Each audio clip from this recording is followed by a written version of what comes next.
Hello, everyone, and welcome back to the Everyday English Bite. Thank you for joining us today. In our last episode, we learned how international oil prices are determined by supply and demand, and we talked about the global benchmarks like WTI and Brent crude. Today, we are zooming in on the most important, the most wealth-generating, and the most sensitive region for oil in the entire world, the Middle East. We will look at the giant oil-producing countries, the intense relationships between them, a tiny waterway that controls the world's economy, and the clever ways countries are trying to avoid it. But first, let's prepare our vocabulary. Pre-article, key vocabulary. Here are 3 essential words you need to know to fully understand today's story. 1. Strait. A strait is a narrow passage of water that connects 2 larger areas of water. It is a geographical term, but in politics, straits are incredibly important because ships must pass through them. Example 1. The ship safely navigated through the narrow strait during the storm. Example 2. The Strait of Gibraltar connects the Atlantic Ocean to the Mediterranean Sea. Example 3. Blocking the strait would cause a massive disruption to global trade. 2. Bypass. To bypass something means to go around it in order to avoid a problem, an obstacle, or a dangerous area. You can bypass traffic, rules, or physical places. Example 1. We took a quiet country road to bypass the heavy city traffic. Example 2. The hackers tried to bypass the company's new security system. Example 3. They built a new highway that bypasses the center of the old town. 3. Geopolitical. This word combines geography and politics. Geopolitical refers to how a country's location, resources, and physical features influence its politics and its relationships with other countries. Example 1. The Middle East has always been a region of high geopolitical tension. Example 2. The discovery of rare minerals changed the country's geopolitical status. Example 3. Investors are worried that geopolitical conflicts will negatively affect the stock market. Got 'em? Excellent. Let's dive into today's article. The article, Middle East Oil and the Strait of Hormuz. Section 1. The Giants of the Desert, Saudi Arabia, UAE, and Iran. When we talk about Middle Eastern oil, we are primarily talking about 3 massive players: Saudi Arabia, the United Arab Emirates, UAE, and Iran. These countries sit on top of oceans of black gold. Let's look at their production, sales, and their complex relationships. First, Saudi Arabia. Saudi Arabia is the undisputed heavyweight champion of the oil world. They are the de facto leader of OPEC. They produce roughly 9 to 10 million barrels of oil every single day and export the vast majority of it to Asia and Europe. Saudi Arabia has the power to lower or raise global prices just by opening or closing their oil taps. Next is the UAE. The UAE is smaller in land size, but is a modern economic powerhouse.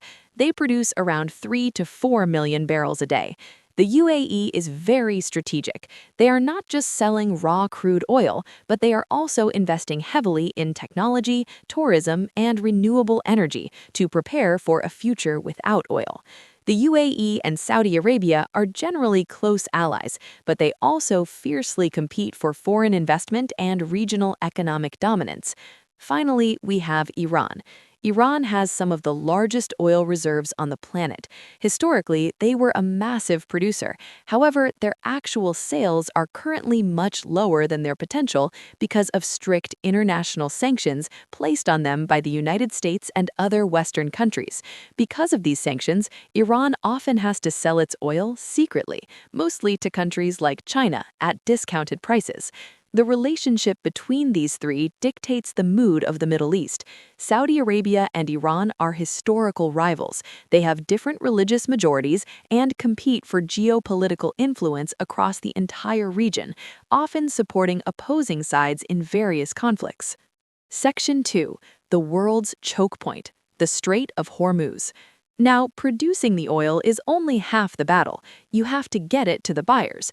This brings us to the most dangerous and important waterway in the world, the Strait of Hormuz. Look at a map of the Middle East. The oil produced by Saudi Arabia, the UAE, Iran, Iraq, and Kuwait all flows into the Persian Gulf.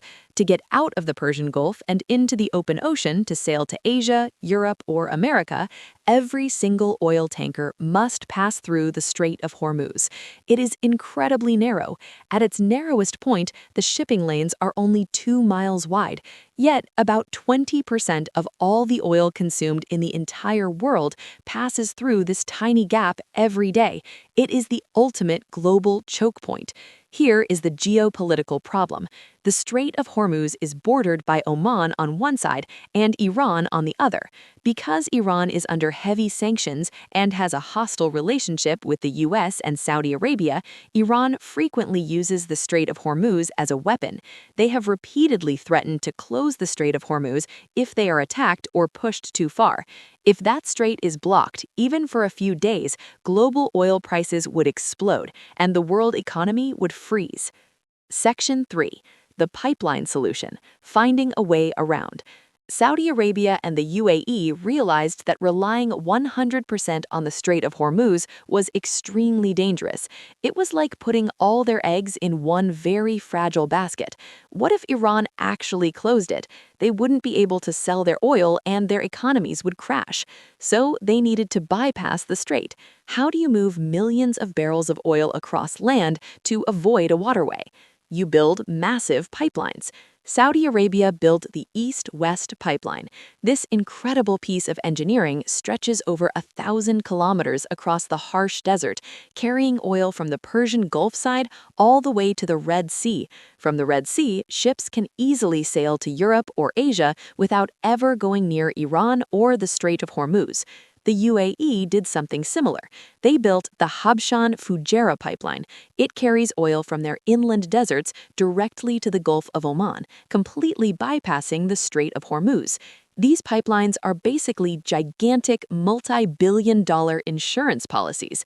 They cost a fortune to build and maintain, but they give these countries security and peace of mind. Post article, English idioms.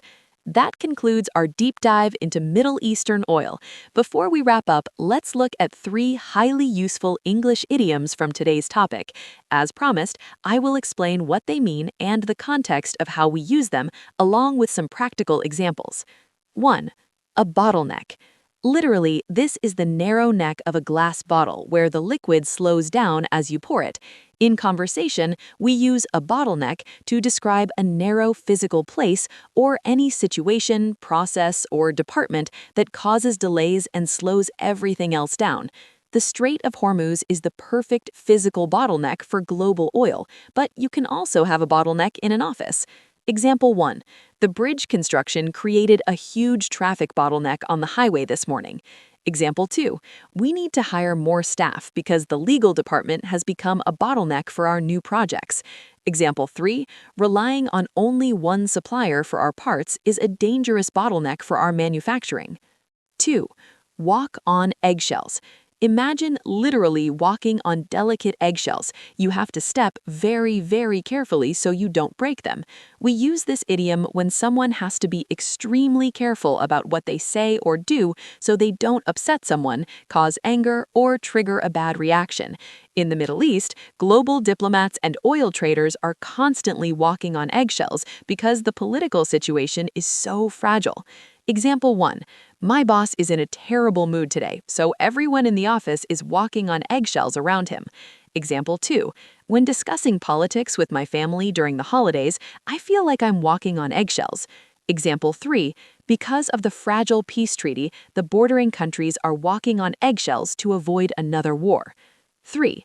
Find a way around something.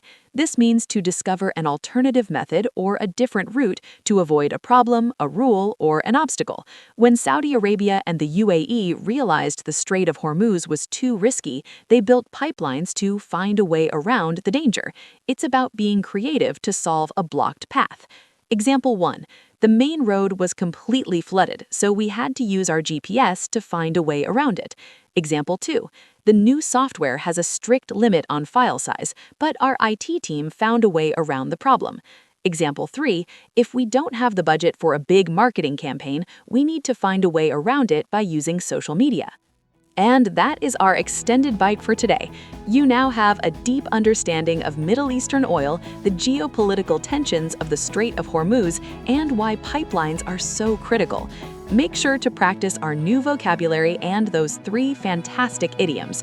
Thank you for listening to the Everyday English Bite, and I will see you in the next episode. Stay curious.